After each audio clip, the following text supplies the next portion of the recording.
اعوذ باللہ من الشیطان الرجیم بسم اللہ الرحمن الرحیم اللہم صلی علی محمد وعلی محمد قال اللہ الحکیم فی خطابہ المتین بسم اللہ الرحمن الرحیم فاذا بلغت الروح الحلقوم وانتم حینئذ تنظرون۔ مومنین مومنات، خداوند متعال آپ سب کی توفیقات تائیدات میں اضافہ فرمائے۔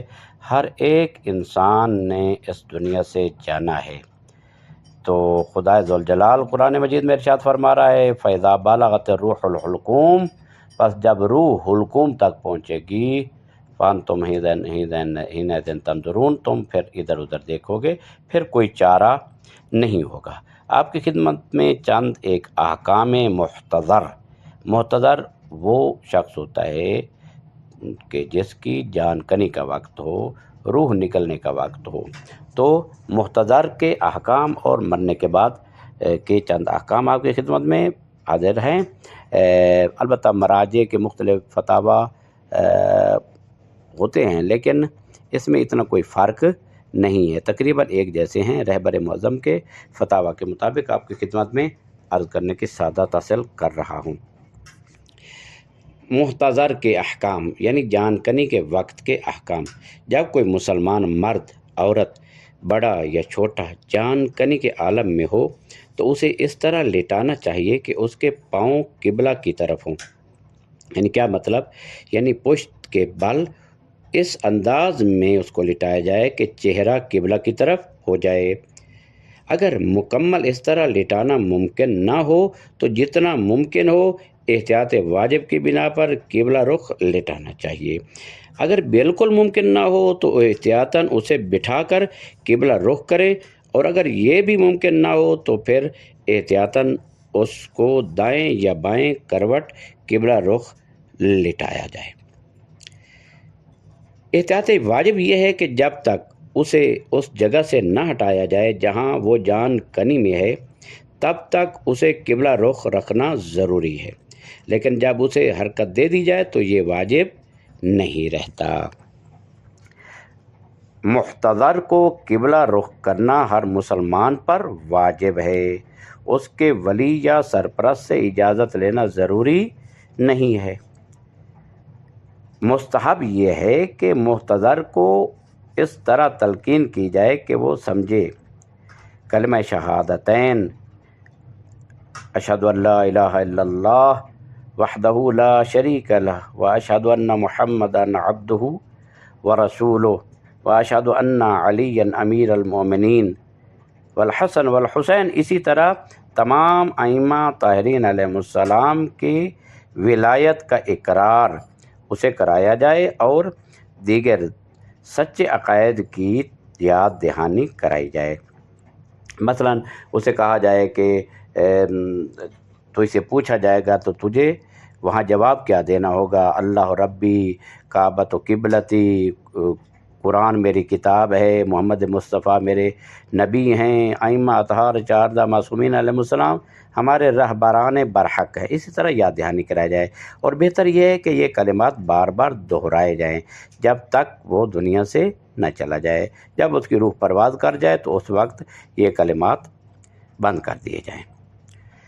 البتہ دعا ہے وہ پڑھی جائے اور وہ سمجھ سکے۔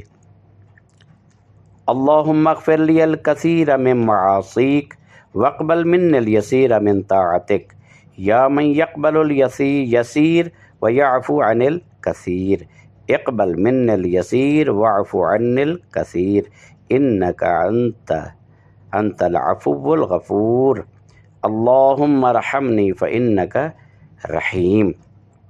اے اللہ میری بہت سی نافرمانیوں کو بخش دے اور میری تھوڑی سی اطاعت کو قبول فرما۔ اے وہ ذات جو تھوڑی عبادت کو قبول کرتی ہے اور بہت سی خطاؤں کو معاف کرتی ہے، میری تھوڑی عبادت قبول کر لے اور میری بہت سی خطائیں معاف کر دے۔ بے شک تو بہت معاف کرنے والا، بہت رحم کرنے والا ہے۔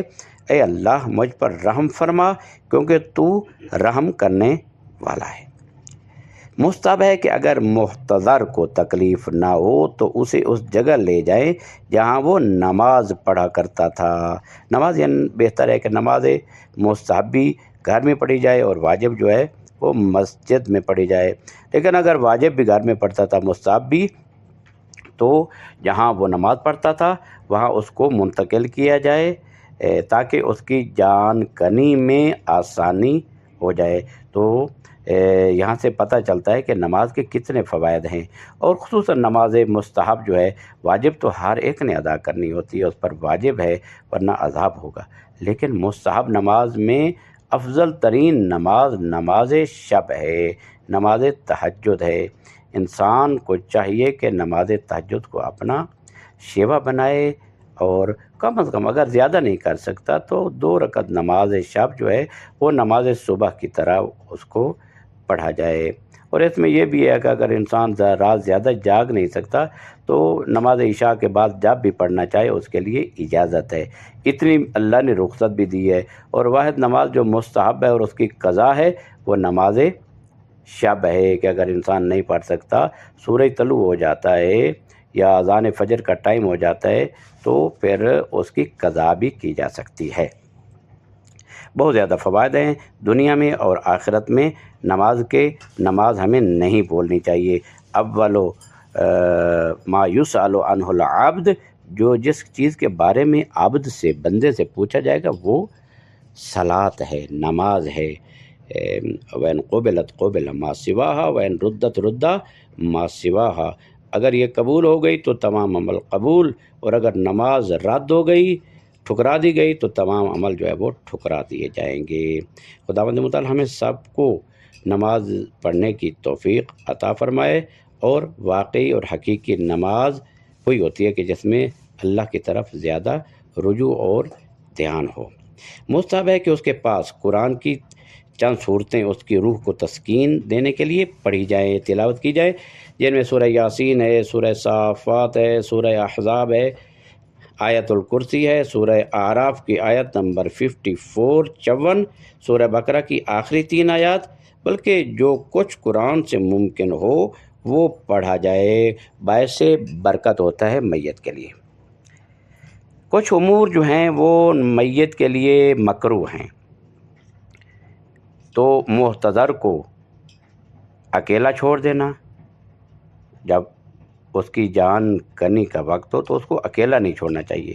اس کے پیٹ پر کوئی وزنی چیز رکھنا یہ بھی نہیں، مناسب نہیں۔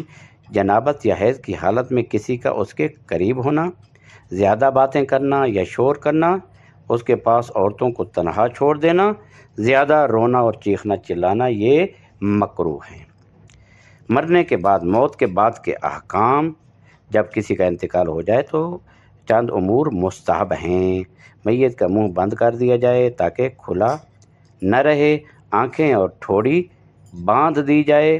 ظاہر ہے وہ اسی طرح کیا جاتا ہے کہ ایک کپڑے کے ساتھ چھوٹی سی وہ لے کر اس کو ٹھوڑی کو باندھ دیتے ہیں سر پر۔